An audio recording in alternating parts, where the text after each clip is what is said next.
the homepage, type in Mohr, M-O-H-R, stamps.com, enter Mohr, M-O-H-R.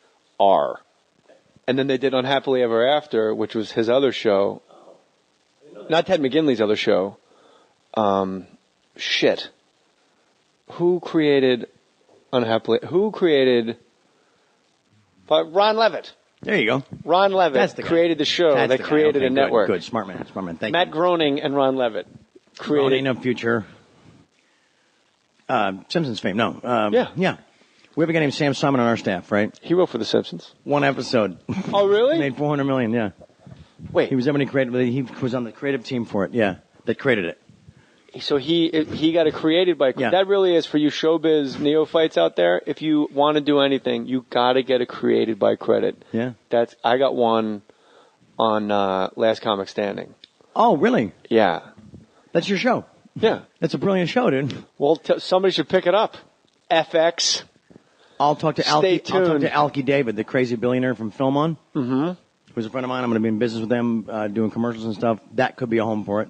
And it's Netflix, but more bitchin'. Yeah, and we're going to find the dailies with Keitel as Captain Willard. Here's the good news. I just did a film a couple months ago. Where the fuck is he? with Roman Coppola, right? Yeah. So Roman, there's actually a skull from the Kurtz compound steps that Roman just gave me. They have a whole Apocalypse museum, and I know for a fact they have outtakes. So Roman, it's a really interesting little film called A Glimpse Inside the Mind of Charles Swan III. Charles Swan? A Glimpse Inside the Mind of Charles Swan III, yeah. Is that out now? No, we're going to do the festival tour and hope to get a release. This is a movie like you're producing with Roman? Roman and I actually financed it together. We both wrote a check for $1 million and shot it here in LA. And it's Roman writing a story. It's All That Jazz meets Annie Hall. It's written about himself, written for me. It's a trip. Yeah. It's about love lost and why. Who you said All That Jazz? Fosse, right? Yeah. Is he one of your favorite directors? Underrated. That movie is underrated. Would you say? Yeah. Wow. That film's a masterpiece. Lenny, Star 80. Yeah, Star 80. Okay, let's talk about four performances I have that were not nominated. Forget didn't win. That I think are the greatest Academy crimes against humanity ever. Star 80 is one of them. Eric Roberts. Yeah. Not nominated. He was on the podcast. You're in good company. I love him. My Dad in Apocalypse. Not nominated. That's yeah. And Eric was nominated for like Runaway Train, which is like a guess. I know. Here's where it gets worse. Okay. Al Pacino, Scarface, not nominated. So I think Scarface is not so good. The work though, come on. No, when he first gets to America, right, it's some of the best shit you'll ever see. And then it just turns into like a cartoon to me. Right, but it's the most quoted movie ever. That Jaws and Apocalypse, right? My wife said, Goodfellas is to comics what Scarface is to rappers. Interesting, wow. That's really smart. Because it's all we talk about. Comics, go get your fucking shine box. I love it. Motherfucking mutt! Keep him here! And then the last one, I'm sure there's better examples and different ones, is... it's a good game to play. Is, in The Doors. Kilmer? He didn't get nominated for that? People younger... He was brilliant. I'm 41. I'm 46. People younger than me think Val Kilmer is Jim Morrison. Crazy, because he was that good. Yeah. And he sang that good. I do. Complicated guy. What do you listen to? What are you rocking out to? I'm a vintage rock and roller, man. All right. Stones, Beatles, Doors. Stones I don't look as a rock band. I look at them as a brilliant blues band. They're a bar band. Okay. Zeppelin's my favorite band. Really? And I'm a huge Slash fan. I think Slash, sorry Eddie, sorry Jimmy, is the greatest guitarist alive right now. Did you see This Might Get Loud, the documentary with Jimmy Page? Yeah. What was the kid doing in there? I thought What Was the Edge doing in there? Oh. I'm a huge U2 fan, so I can't... They're one of my favorites. Yeah, but I was there when they went color in Tempe. Really? People say they're there when Dylan went electric. I was there when U2 went color. The helicopter shot coming over Sun Devil Stadium? Yes. Yeah. But in Goosebumps, bro. What's the film called? Rattle and Hum. That's where the film goes color. This is a song Charles Manson stole from the Beatles. We're stealing it back. Yeah. Charles Manson, you dumb fuck, Manson. Helter Skelter, he thought it was a black-white race war that he was going to bring on. And little did he know, if he would just sat tight for a while, he would have realized Helter Skelter was a ride at a carnival. Listen, Paul has admitted to that. It means nothing. Seriously. When you get to the bottom, you go back to the top of the slide, and then I'm coming down miles above you, and then I see you again.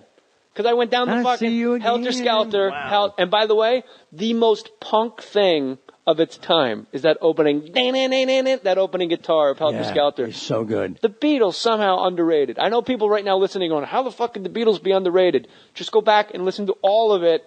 You'll listen to Rocky Raccoon and go, this is better than anything Dylan's ever done. Yeah. Listen to fucking Helter Skelter, that opening, crushing. Yeah, crazy, yeah. A guy, all right, I'll say this. A serial killer did it because of the Beatles. It's always been the other way. Marilyn Manson's whole band is named after serial killers. It's always the bands trying to act like they're from the dark side. Wow. Manson took the fucking White Album and actually killed 7 people with it. Yeah, wow. Like, no, they're talking to me, bro. There's going to be a hole in the desert, and they're the angels, and I'm the 5th Beatle. Wow. And we're all going to fucking ride our chariot. Emilio and I were riding our bikes on Point Doom. I was 9. He would have been 12 or 13 in Malibu 1,000 years ago at my parents' house, obviously, where we lived. A guy comes out of the freaking shadows. It's right at dusk, right? Walks up and he says, hey, Martin here? I'm like, maybe. Do you know him? He's like, no. I mean, yeah, I know him, but I don't know him. I'm like, well, what are you doing? He says, well, you know the Beatles song, Come Together? When they say over me? They're talking about me. I'm the lamb. We're like, you know what? Just stay right here. Dad, call the cops. Really? Yeah, not cool. You must get a lot I'm of... the lamb. I'm the lamb. He's the lamb of God. Yeah, man. Trip, right? Yeah. When they wrote Come Together over me, he said, that's me.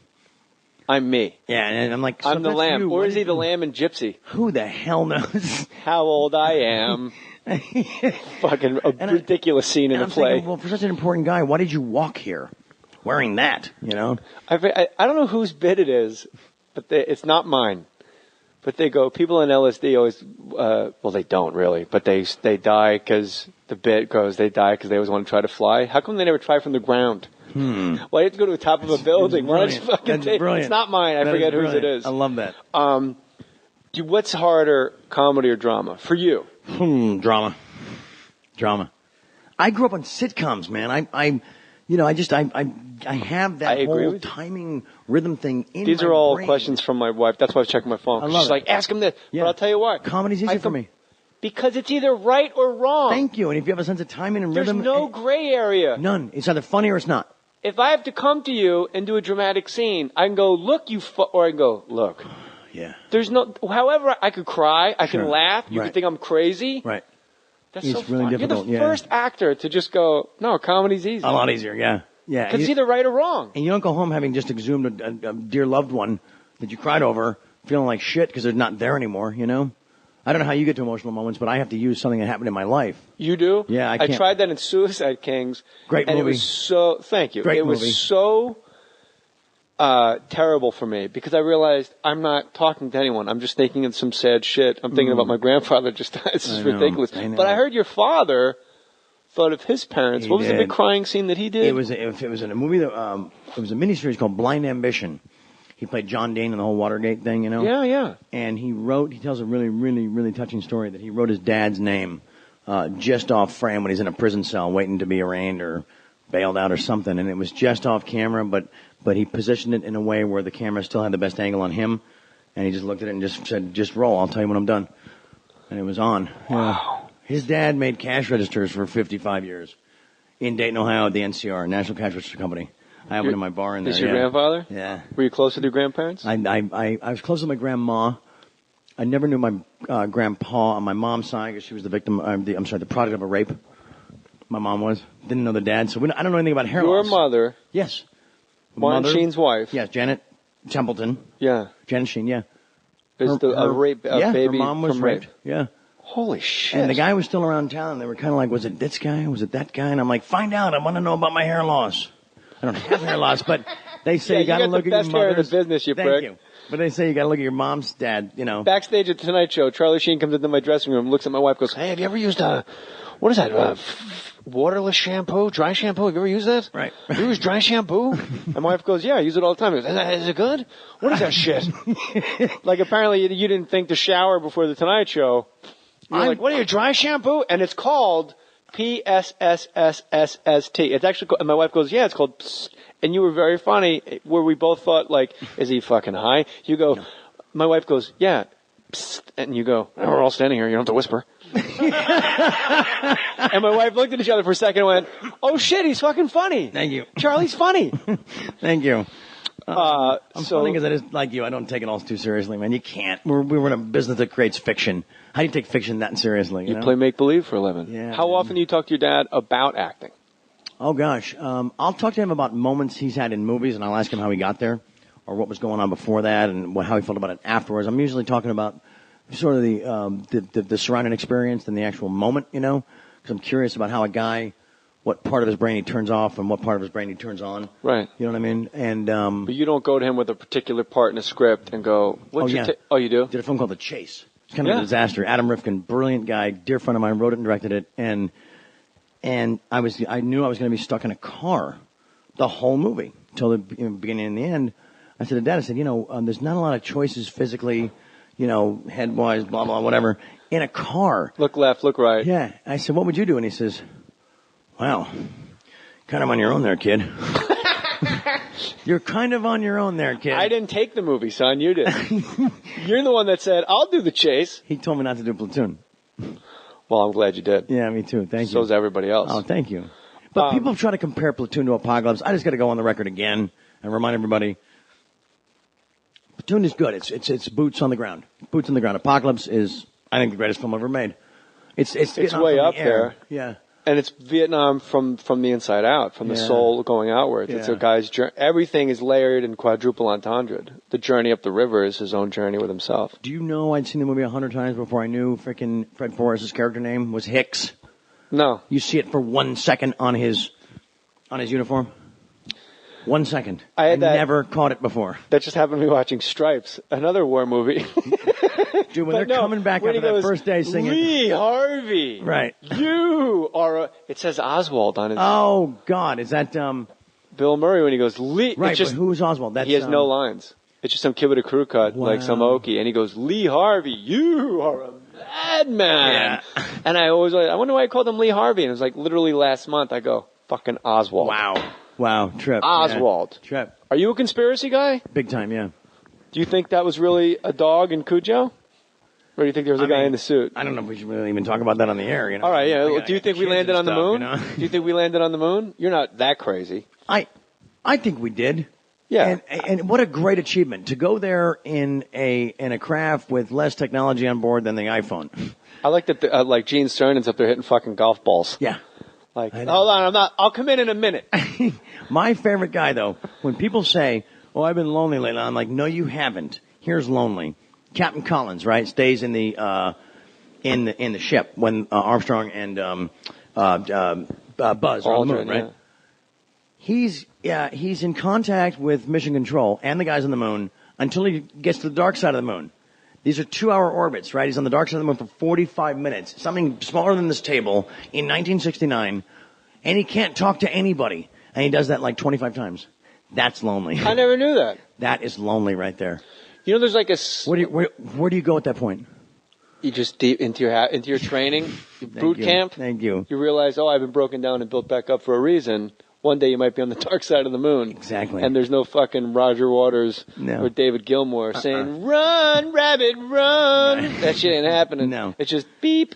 Yeah. You ever hear on the tapes when he lands on the moon, there's like an 18-second radio blackout for no reason that nobody could figure out. When they landed on the moon, you'll love this, bro. When they landed on the moon, Buzz Aldrin and Neil Armstrong had the exact same rank. And Neil Armstrong was the flight commander. When they landed on the moon, right when they touched down, Buzz Aldrin goes, so who's going out first? Come on. Waited till they fucking got, because they never said it. Wow. They went through NASA, they go through everything so many times. They never said, then Neil, you will leave the capsule. Right. They never said it. Wow. And they were the exact same rank. It was just assumed Neil Armstrong would go out first because he was the flight commander. Wow. And that prick waited for like 5 years. Wow. Because he knew the second guy out who gives a shit. I see him at the Improv. But he said it is a magnificent desolation, didn't he? That's his book, right? Yeah. Yeah. I read it. I read half of it in a speed read. I was having dinner with him the next night, and then couldn't get in a word edgewise. Didn't need to read the book. Those guys were animals. They could all fight. Wow. Yeah. They just fucked their way. You think you fuck a lot? Those NASA guys. Forget about it. I've been to the moon.